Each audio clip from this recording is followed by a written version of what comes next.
Nasdem hari ini menyatakan, kembali menegaskan, bukan hanya yang pertama, mendukung pemerintahan baru di bawah kepemimpinan Bapak Prabowo Subianto dan Mas Gibran.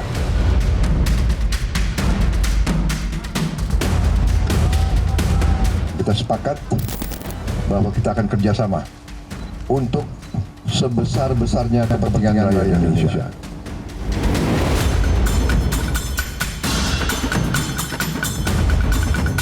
Udah cetololo masih ditanyakan. Udah barang jelas terpampang gitu masih ditanyakan lagi.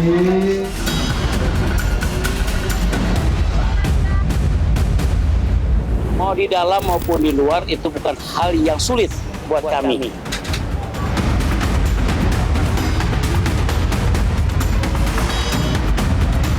Bagi pemenang dan sikap politik saya lebih baik.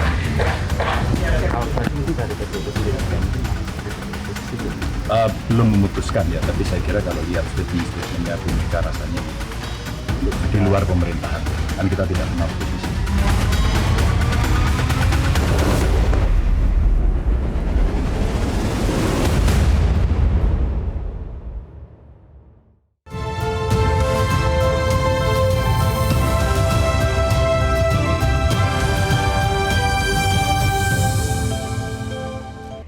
Halo, selamat malam pemirsa. Komunikasi dan safari politik terus dilakukan Prabowo sebagai presiden terpilih kepada partai-partai yang dulu menjadi kompetitornya.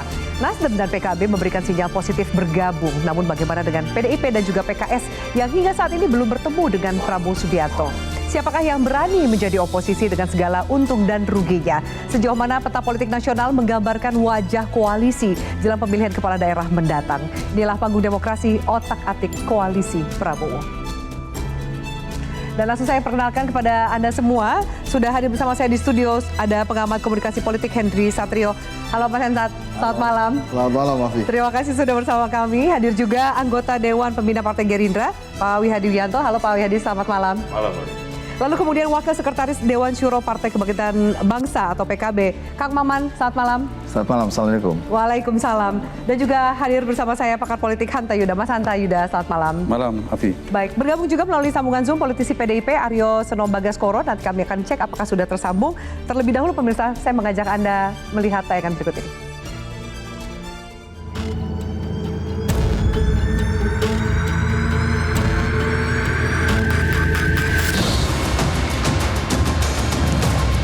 Usai ditetapkan sebagai presiden terpilih, Presiden Prabowo Subianto gencar melakukan konsolidasi politik dengan partai politik di luar koalisi Indonesia Maju.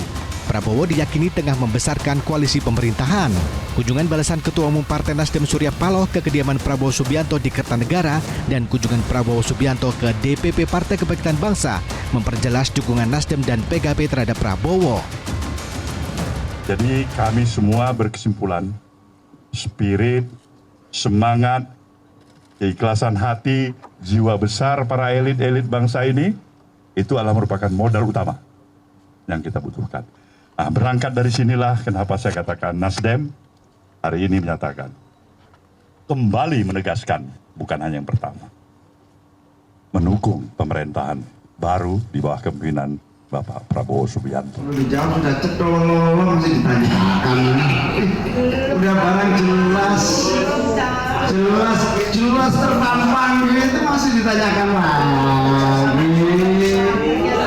Nah, itu namanya meragukan. Berarti di dalam ya. Sudah jelas beritanya sudah cetololo. Barang cetololo masih ditanyakan. Bahwa PKB ingin terus bekerja sama dengan Gerindra, dengan Prabowo Subianto untuk mengabdi demi kepentingan rakyat kita semuanya. Kerjasama yang erat, kita insya Allah akan mencapai cita-cita kita. Meski belum sempat ditemui Prabowo, Partai Keadilan Sejahtera memberikan sinyal siap bergabung ke pemerintahan baru. Di dalam maupun di luar itu bukan hal yang sulit buat kami. Ya, artinya kami sudah terbiasa Tinggal permasalahannya adalah kita pengen kebersamaan setelah Nasdem dan PKB didatangi, mungkin juga PKS pasti akan didatangi. Kita berharap gitu toh. Ke depan ini kan kita juga ingin berbuat untuk bangsa, ya. Situasi ini menyisakan PDI Perjuangan yang hingga saat ini belum menyatakan rencana bergabung dengan pemerintah atau justru berada sebagai oposisi. Kalau itu kan nanti di Rakernas tanggal 26 tunggu aja. Jadi keputusan itu bukan hanya berdasarkan perasaan, tapi keputusan itu kira-kira proyeksi ke depan 5 tahun seperti apa, itu wilayahnya Mbak Puan, Pak Sekjen. Kalau saya menghitung konsekuensi sebuah pilihan. Banyak pihak menyarankan PKS dan PDIP lebih baik berada di luar pemerintahan Prabowo Gibran sebagai oposisi agar bisa melakukan check and balances dalam pemerintahan 5 tahun ke depan. Lebih dari itu, sejumlah pengamat menyebut jika PKS dan PDIP bisa bertahan sebagai oposisi, maka akan tercipta kekuatan politik yang besar dalam kontestasi Pilkada 2024. Di 2029, kekuatan ini harus dipertimbangkan sebagai sebuah kekuatan yang akan besar. Dan itu saya lihat di berbagai media sudah ada beberapa, misalnya contohnya di Boyolali ya, itu ada juga sudah kerjasama antara PDI Perjuangan dan PKS. Jadi di 2029 kekuatan ini harus dipertimbangkan sebagai sebuah kekuatan yang akan besar. Dan itu saya lihat di berbagai media sudah ada beberapa, misalnya contohnya di Boyolali ya, itu ada juga sudah kerjasama antara PDI Perjuangan dan PKS. Jadi mampukah gerak cepat Prabowo mengubah peta koalisi? Tim Liputan Metro TV. Ya, baik pemirsa, kami akan bahas langsung otak-atik koalisi Prabowo, termasuk juga membaca apakah peta politik secara nasional ini bisa memberikan gambaran seperti apa nanti peta politik jelang pilkada yang akan datang. Baik, langsung saya akan tanya terlebih dahulu Pak Wihadi. Pak Wihadi, ini kita lihat ya Pak Prabowo ini sepertinya melanjutkan silaturahmi politiknya, datang ke partai-partai, melakukan kunjungan balasan gitu. Apakah yang didatangi sudah pasti confirm berarti bergabung menjadi partai pendukung pemerintah, Pak Wihadi? Ya, saat ini kita melihat bahwa kunjungan Pak Prabowo kan ke Partai Nasdem dan PKB. Dan kalau kita melihat Pak Surya Paloh juga sudah mengunjungi ulang di Kertanegara. Sudah jelas melakukan statementnya adalah dukungan kepada pemerintahan yang baru. Kemudian juga di PKB sudah jelas juga bahwa permasalahan yang pada saat pertemuan itu sepertinya sudah ada satu kesepakatan. Hanya memang tadi sampaikan oleh Gus Muhaimin juga sudah jelas tanpa ditanya lagi. Ya, kalau PKB ini kan kita punya historical bahwa kita ini dulu pernah berkoalisi sebelumnya, ya kan? Nah, sekarang sudah ketemu lagi dan pembicaraannya mungkin sudah jelas. Jadi ya mungkin CLBK aja ini kita ini. Oh gitu ya. Ya. Tapi pembicaraan yang sudah jelas tuh berarti sampai sejelas apa sih? Termasuk kayak jatah menteri berapa gitu, sampai sejauh itu nggak? Itu sih masih kita belum bisa disampaikan, karena bagaimanapun juga ini kan yang penting adalah kesamaan visi dan misi untuk pemerintahan baru. Dan saya kira kalau mengenai masalah yang lain-lain itu saya kira nanti dulu kita bicarakan. Karena belum boleh dibuka untuk publik. Karena ini kan pembicaraannya hanya pembicaraan kita menyatukan dulu ini untuk satu visi, satu misi untuk kita bagaimana pemerintah ke depan. Jadi saya kira itu adalah pembicaraan yang cukup positif dan kita melihat bahwa ini semua dilakukan oleh Pak Prabowo sesuai dengan apa yang disampaikan oleh Pak Prabowo pada saat pidato kemenangan di Quick Count maupun pidato pada saat di KPU, yaitu adanya koalisi yang kuat dan mengajak seluruh anak bangsa untuk membangun negeri ini. Ada PDIP dan PKS yang belum sempat bertemu dengan Pak Prabowo, jadi itu masalah waktu atau ternyata memang belum ada sinyal yang positif? Ya, komunikasi tetap dijalankan. Jadi komunikasi ini kan masih berjalan. Jadi saya kira banyak hal yang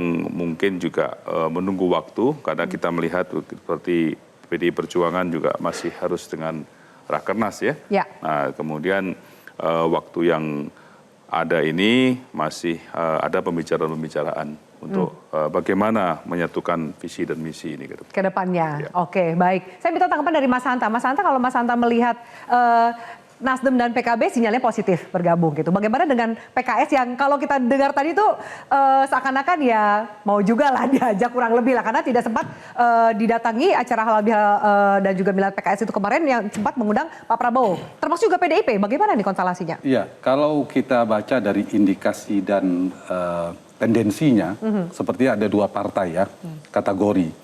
Jadi ada Nasdem dan PKB, kemudian ada PD Perjuangan dan PKS. Ya. Nah, kalau kita lihat dari pergerakan, komunikasi, lobby, dan negosiasi politik dari intensitas pertemuan tadi itu terkonfirmasi. Paling tinggi itu di Nasdem. Ya. Pertama sudah ada pertemuan Pak Jokowi dan Pak Surya Paloh. Pak Surya Paloh bertemu dengan Pak Prabowo, kemudian Pak Prabowo juga membalas mengunjungi Pak Surya Paloh mengunjungi Pak Prabowo. Ya. Dan itu paling tinggi. Jadi peluang terbesarnya ada di Partai Nasdem. Yang kedua ada PKB, karena Pak Prabowo Ketua Umum Gerindra juga sudah bertemu dengan Pak Muhaimin Iskandar. Ya. Nah, dari situ itu sudah terlihat indikasi pertemuannya. Tinggal menurut saya ini soal tidak ada dukungan apa kira-kira titik kesepakatan atau yang dibarterkan, kesepakatan tanda petik barter, tentu kompromi tidak ada dukungan kompromi politik ya, karena kalau ada dukungan pasti ada kompensasi politik yang dimunculkan. Nah, sementara pertanyaan Afi tadi bagaimana PDIP dan PKS itu PDI Perjuangan paling jauh potensinya, hilal politiknya belum ada sama sekali. Belum kelihatan nih hilal politiknya. Keinginan Jokowi ingin bertemu dengan Ibu Mega itu tidak ada tanda-tandanya belum. Yang kedua, Mas Hasto dan beberapa politisi PDI Perjuangan itu statementnya keras dan makin keras, bahkan dibawa ke PT UN ya setelah ada MK. Jadi paling jauh hari ini saya melihat meskipun kita menyisakan ada peluang, paling kecil peluangnya. Meskipun saya senang PD Perjuangan berada di luar pemerintahan. Anda melihat arahnya berada di pemerintah, di luar pemerintahan. Per hari ini di luar pemerintahan. Dan saya berharap Pak Prabowo juga menahan hasrat politiknya untuk mengajak semua di dalam pemerintahan. Tinggalkan PKS dan PD Perjuangan. Karena tadi kan progres dari PKB dan Nasdem sudah cukup kuat. Sementara PKS sama, pertemuan belum ada. Meskipun PKS sudah menggelar karpet merah, ternyata belum disambut Pak Prabowo. Meskipun saya pernah mengatakan Pak PKS ini posisinya Afi menunggu kapan diajak. Menunggu kapan diajak. Jadi mungkin Nasdem dan PKB sering mengatakan PKS juga nggak kira-kira Kang Maman? Saya tidak terlalu yakin PKS kuat menahan godaan kalau diajak dalam pemerintahan. Saya lebih percaya PKS tidak jadi masuk pemerintahan karena memang tidak diajak, bukan karena PKS menolak ajakan. Bukan menolak, tapi karena nggak diajak nih bro gitu. Kang Maman mau menambahkan kira-kira koalisi perubahan ini suasana kebatinannya termasuk juga kalau Nasdem dan PKB mungkin udah sinyal positif lampu hijau. PKS gimana? Mungkin pada saat halal bihalal kemarin ada diskusi lebih jauh ya? Iya, yang pasti agenda perubahan tetap kita usung dan kita telah menyampaikan itu kepada Pak Prabowo.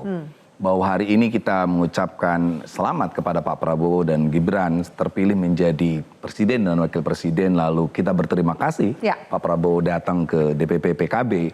Di sanalah sebenarnya PKB yang pertama tentu kami akan membantu atau menguatkan kembali pemerintah lewat 68 kursi DPR RI. Lalu juga beberapa agenda soal perubahan itu tetap kita titipkan, terutama soal freedom of speech, kebebasan berbicara, kebebasan pers, peningkatan kualitas demokrasi, dan tentu soal ekologi.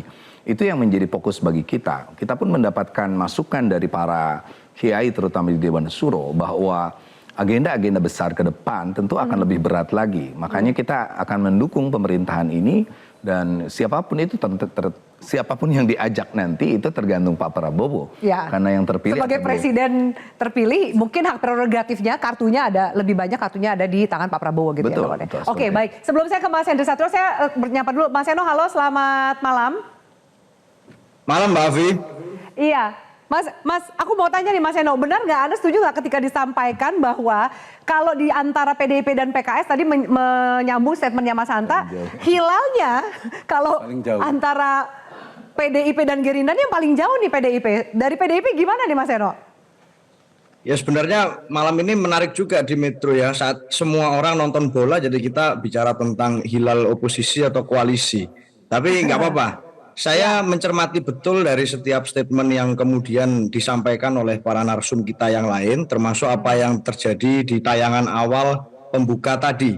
Dan dalam pencermatan itu saya rasa ini jadi satu hal yang dapat dipotret oleh masyarakat bahwa dinamika politik kita hari ini itu seakan-akan kalau bicara tentang kekuasaan pasca pemilu, itu tinggal tersisa koridor pembahasan tentang bagi-bagi kekuasaan saja. Kira-kira siapa dapat apa, kemudian kapan bergabung, kapan bertemu dan seterusnya. Sehingga kemudian kita juga sangat menyesalkan, padahal harusnya pada hari-hari ini di saat di tengah situasi geopolitik yang luar biasa tidak stabil, ada kondisi ekonomi lokal nasional yang juga harus kita perhatikan, ada banyak isu-isu lain sebenarnya yang harus menjadi prioritas pembahasan pasca dilakukan pemilu. Apalagi sebenarnya kalau kita mencermati proses Pilpres kemarin, dalam pemilu ini kan sebenarnya ada berbeda narasi yang kemudian disampaikan misalnya oleh kami di 03, kemudian ada kawan-kawan di 01 dan 02, dan narasi-narasi yang itu akan bermakna kalau ada konsistensi pasca pemilu, ada spirit istiqomah.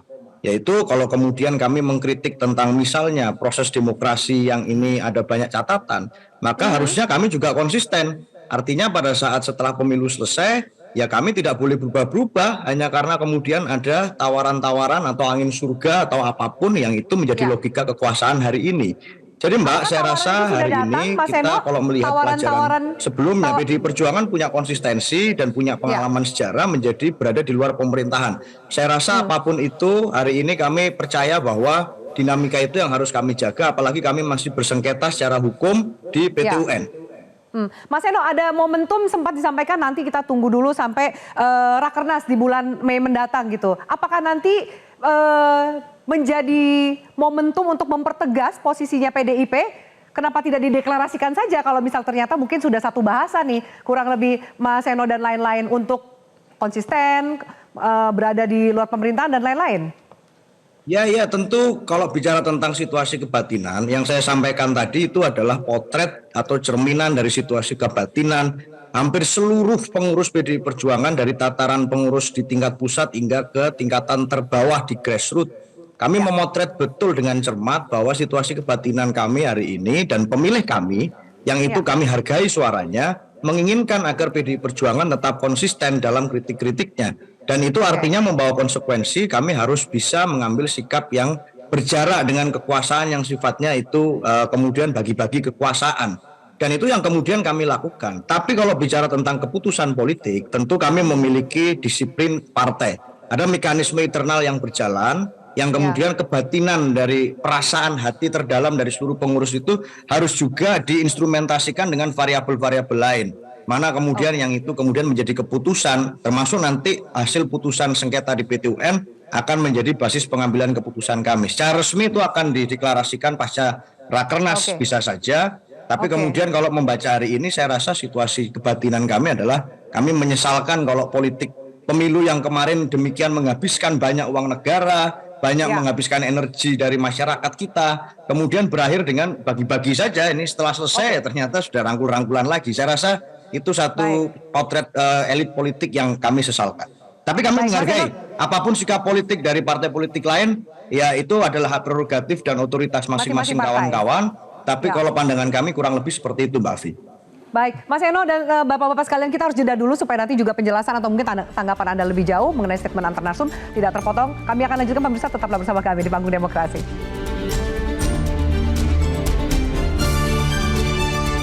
Mati pemenang, tapi sikap politik saya lebih baik kami di luar. Kalau tadi mungkin dari PDIP sendiri juga mungkin akan seperti itu oposisi juga.